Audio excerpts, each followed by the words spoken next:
Якщо думаєте, що ви перепробували вже всі рецепти з огірків, зачекайте. Огірки, печериці і солодкий перець – це поєднання, яке точно захочеться повторити. Спочатку добре мию овочі та гриби. Продукти бери свіжі, щільні і без пошкоджень. 1,5 кг печериці, якщо вони невеликі, залишаю цілими. Великі розрізаю навпіл. Але невеликі красивіше виглядають у банках. Печериці тут особливо вдалі. Вони швидко вбирають маринад, не розвалюються і додають страві ситності. 8 перців нарізаю смужками. Можна взяти одного кольору або різних кольорів для краси. Перець, нарізаний смужками, не тільки прикрашає банку, але й пом'якшує гостроту оцту. Використовую лише свіжий солодкий перець із товстими стінками. Він буде соковитішим. Далі нарізаю 4 цибулини кільцями або півкільцями. Зараз я даю червону цибулю, бо вона виглядає дуже красиво у банках і має трохи солодший смак. Але не проблема використовувати білу. 2 кг огірків обрізаю.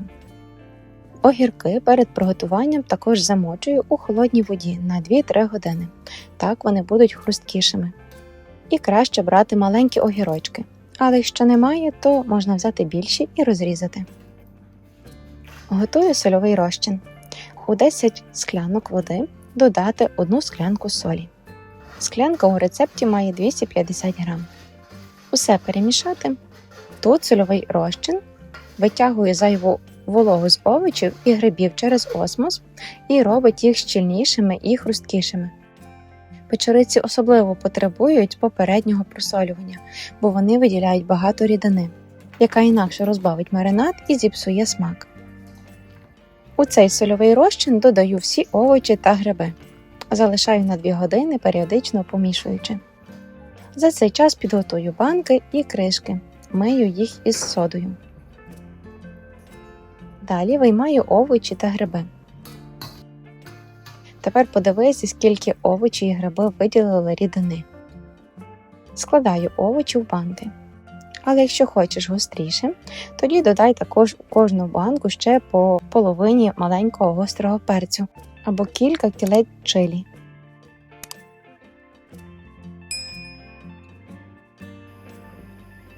І додаю по кілька горошин чорного перцю у кожну банку. За бажанням також можна додати 4-5 зубчиків чеснику або квітку укропу. Щоб приготувати маринад, потрібно 5 склянок води, довести до кипіння, додати 1,5 склянки цукру. Цю кількість можна зменшити для менш солодкого варіанту і 2 столові ложки французької гірчиці в зернах. І аж в самому кінці додати оцет і вимкнути маринад. Це буде 1,5 склянки оцту 9% або замінити яблучним оцтом 2-2,5 склянки. Заливаю цим маринадом банки. Ставлю для стерилізації.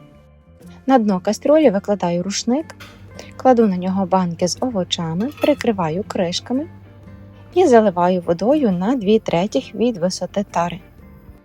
Стерилізую консервацію протягом 10-15 хвилин з моменту закипання води. Але будь обережна з водою, якою заливаєш банки.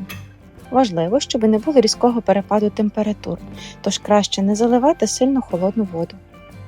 Після стерилізації виймаю, щільно закручую кришками, перевертаю догори дном, даю банкам охолонути повільно під ковдрою до повного охолодження. Це покращить зберігання. І через 2-3 тижні закуска набуде найкращого смаку.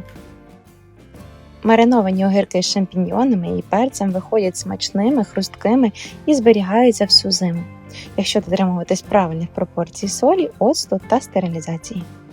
Таке асорті – універсальна закуска, чудово підходить для м'яса, картоплі, можна додавати у вінігрет або інші зимові салати. Якщо тобі сподобався рецепт, став лайк, пиши у коментарях, чи готувала такі огірки з грибами і підписуйся, щоб не пропустити нові рецепти. Смачного!